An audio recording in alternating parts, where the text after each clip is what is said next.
그런 은행이 어디에 있냐라고 말씀하신다면 여러분들은 지금 글로벌 경제의 중요한 흐름을 놓치고 계신 것입니다.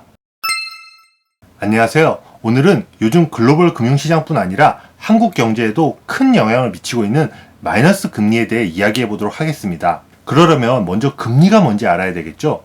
금리는 쉽게 말해 돈의 가격이라고 할 수 있습니다. 경기가 좋아서 대출과 투자 수요가 많아지면 금리가 오르게 되고 여러분이 은행에 돈을 맡긴 대가로 받는 이자도 늘어나게 됩니다. 반대로 경기가 나빠져서 대출과 투자 수요가 줄어들면 금리도 낮아지게 됩니다. 그런데 마이너스 금리라는 것은 말 그대로 금리가 0 아래로 내려가는 것으로 여러분들이 은행에 돈을 맡기면 이자를 받는 것이 아니라 오히려 돈을 내야 한다는 것입니다. 채권을 사게 되면 만기에 원금보다 더 적은 돈을 돌려받게 되는 거죠. 은행에 저금을 하면 이자를 받는 것이 상식인데 이제 은행이 이자를 주는 게 아니라 보관료를 받겠다는 것입니다. 그게 무슨 말도 안 되는 소리냐, 그런 은행이 어디에 있냐 라고 말씀하신다면 여러분들은 지금 글로벌 경제의 중요한 흐름을 놓치고 계신 것입니다. 실제로 지금 유럽, 일본 등 많은 국가에서는 경기를 부양하고 자국 통화를 약세로 만들기 위해 기준금리를 마이너스로 유지하고 있으며 최근에는 시중은행들도 마이너스 금리 대열에 합류하고 있습니다. 심지어 주택담보대출을 받으면 갚는 돈이 최초 빌린 돈보다 적은 상품도 등장했습니다. 그래서 오늘은 왜 글로벌 시장에서 마이너스 금리 현상이 나타나며 이것이 글로벌 경제와 우리나라에는 어떤 영향을 미치게 되는지 살펴보도록 하겠습니다. 앞서 말씀드렸듯이 최근 주요국의 국채금리가 역사적인 저점 수준으로 떨어졌는데요. 독일, 프랑스, 스웨덴, 덴마크 등 상당수 유럽 국가와 일본의 국채금리가 마이너스를 기록하고 있습니다. 미국의 10년물 국채금리는 아직 1%대 중후반을 기록하고 있지만 워낙 가파르게 하락한 탓에 단기물인 2년물 금리를 밑도는 장단기 금리 역전 현상마저 나타나고 있습니다. 이에 8월 말 기준으로 전 세계적으로 마이너스 금리로 발행된 채권 금액은 17조 달러로 전체 채권 시장에서 차지하는 비중이 30%로 크게 늘어났습니다. 이처럼 국채금리가 마이너스로 떨어진 이유는 무엇보다 글로벌 경기 침체에 대한 우려가 커지고 있기 때문인데요. 유럽 경제의 엔진으로 불리는 독일의 경우 올해 2분기 성장률이 전분기 대비 마이너스 0.1% 감소하는 역성장을 기록했고 브렉시트 우려가 커지고 있는 영국 역시 2분기 성장률이 마이너스 0.2%로 곤두박질 쳤습니다. 미국 역시 글로벌 금융위기 이후 10년이 넘는 장기 호황을 끝내고 침체 국면에 접어들고 있다는 신호가 곳곳에서 감지되고 있습니다. 그리고 미중 무역 분쟁은 이러한 침체를 가속화하는 요인으로 작용하고 있습니다. 실제로 미국의 8월 제조업 구매관리 지수는 3년 만에 50 이하로 떨어지며 미국 제조업 경기가 위축되고 있음을 보여주었습니다. 미중 무역 분쟁으로 글로벌 제조업 경기가 빠르게 둔화하는 것에서 미국 역시 자유롭지 않다는 것을 단적으로 보여주는 것입니다. 지금까지 제조업 구매관리자 지수가 미국 GDP 성장률에 한 분기 선행하는 모습을 보여줬다는 점을 감안하면 미국의 3분기 GDP 성장률은 1%대에 그칠 것으로 예상됩니다. 이처럼 미국의 GDP 성장률의 하향 가능성이 높아지면서 미국의 장기 국채금리도 하락세를 나타내고 있습니다. 이에 앨런 그린스펀 전 미 연준 의장은 미국 국채금리가 마이너스가 되는 것은 시간 문제라고 언급한 바 있습니다. 사실 미국의 장기 금리가 하락하는 배경에는 독일, 일본 등에서 마이너스 금리 채권의 비중이 늘어나고 있는 영향도 큽니다. 유럽과 일본의 국채가 전 세계 마이너스 금리 채권 중 90%를 차지하고 있다 보니 투자자 입장에서는 그래도 플러스 금리를 주는 미국 장기 국채에 대한 쏠림 현상이 나타날 수밖에 없는 것입니다. 이와 함께 전 세계적으로 고령화가 급속하게 진행되고 있는 점도 금리를 끌어내리는 구조적인 요인으로 작용하고 있습니다. 이건 약간 어려운 이야기일 수도 있는데요. 현대 경제학의 기본 전제 중 하나는 인간이 현재 소비를 미래 소비보다 선호한다는 것입니다.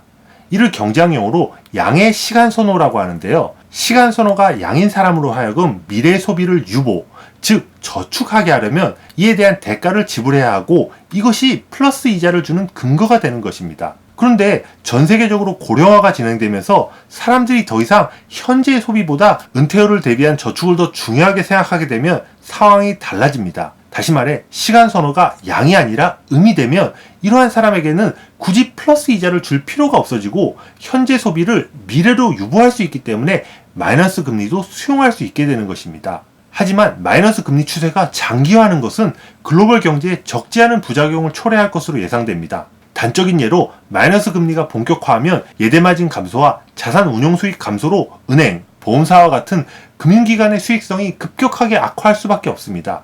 실제로 유럽의 금리가 하락세를 이어가면서 유럽 은행주의 실적이 악화되었고 그 여파로 주가도 크게 하락했습니다. 골드만삭스에 따르면 독일 최대 은행인 도이치방크의 경우 유럽 중앙은행이 기준금리를 20bp만 인하해도 올해 수익의 42%가 사라질 것이라고 전망했습니다. 그렇다고 마이너스 금리의 경기 부양 효과가 큰 것도 아닙니다. 마이너스 금리를 지속해온 유럽 국가들의 경우 경기 침체가 수년째 지속되고 있고 마이너스 금리 자체가 오히려 경기 악화의 신호로 여겨져 경기 회복에 발목을 잡고 있습니다. 또한 마이너스 금리가 되면 산업 구조조정을 지연시켜 좀비 기업을 양산할 뿐 아니라 과도한 유동성 공급으로 주식과 부동산 등 자산 가격을 자극할 가능성도 있습니다. 한국도 이러한 글로벌 마이너스 금리 영향으로부터 자유롭지 않습니다. 당장 지난 8월에 문제가 된 해외 금리 연계 파생결합 상품의 경우 독일 10년물 국채금리가 마이너스 0.7%로 떨어지면서 수천억 원 규모의 손실이 예상됩니다. 한국의 국고채 역시 경기 부진과 저물가 여파로 가파르게 하락하고 있습니다. 채권 시장의 지표금리 역할을 하는 국고채 3년물 금리는 지난해 상반기를 고점으로 빠르게 하락하고 있으며 연초 2%대를 기록하던 국고채 10년물 금리 역시 1%대 초반으로 떨어졌습니다. 이에 한국은행에 대한 기준금리 인하 압력도 갈수록 커지고 있습니다. 또한 저금리 여파로 금융권, 특히 보험사의 실적이 크게 악화하고 있는데요. 보험사 입장에서는 금리가 하락하면 자산운용 수익률이 하락해 역마진이 발생하고 책임준비금과 변액보험 보증금을 추가로 적립해야 하기 때문에 수익성이 악화할 수밖에 없습니다. 그렇다면 한국 역시 경기 부양을 위해 제로금리를 넘어 마이너스 금리를 채택할 수 있을까요? 결론부터 얘기하면 이론적으로는 가능할지 모르지만 현실적으로는 불가능에 가깝습니다. 마이너스 금리 정책은 미국, 유럽 등 국제 결제 통화를 가진 국가만 할 수 있는 것이지 우리나라처럼 비기축통화국이 금리를 제로 이하로 낮추면 외국인 자금의 이탈을 부추길 가능성이 높습니다. 달러나 유로화처럼 탄탄한 글로벌 수요가 존재하지 않는 상황에서 제로 이하의 금리로 화폐 공급을 늘리게 되면 원화 가치가 폭락하게 되고 그에 따라 금융시장도 혼란에 빠질 수밖에 없습니다. 물론 미국, 유럽 등 글로벌 국가의 금리가 내려가는 상황에서 우리만 버티는 것은 어렵기 때문에 우리도 금리를 내려야 할 필요는 있습니다. 따라서 중요한 것은 언제 그리고 얼마나 내릴 수 있냐는 것인데요. 여기에 대한 제 의견을 말씀드리면 우선 언제, 즉 타이밍에 대해선 이미 한국의 기준금리가 미국보다 낮기 때문에 우리가 먼저 더 내리긴 힘들고 미국 등 선진국이 추가로 내린 다음에야 우리도 액션을 취할 수 있을 것 같습니다. 기축통화국인 미국의 금리가 내려오지 않은 상황에서 우리가 먼저 내리면 자본 유출 위험이 커지기 때문입니다. 그리고 얼마까지 내릴 수 있을지에 대해선 최대 0.75%까지 내릴 수 있을 것 같습니다. 이것을 실효 하한금리라고 하는데요. 통화정책을 무력화시키거나 자본 유출을 야기하지 않은 한도 내에서 최대로 내릴 수 있는 마지노선을 의미합니다. 현재 한국의 기준금리가 1.5%인 점을 감안하면 한국은행의 기준금리 인하 여력은 2번에서 3번 정도인 것으로 추정됩니다. 하지만 기준금리를 인하하더라도 금리 수준 자체가 워낙 낮기 때문에 경기 부양 효과가 크지 않을 뿐만 아니라 금융기관의 수익성을 악화시켜 신용을 위축시키고 구조조정을 지연시키는 등의 부작용도 만만치 않을 것으로 예상됩니다. 따라서 그 어느 때보다 금융당국의 냉철한 상황 판단과 기민한 정책 대응이 필요한 시점이라고 할 수 있습니다.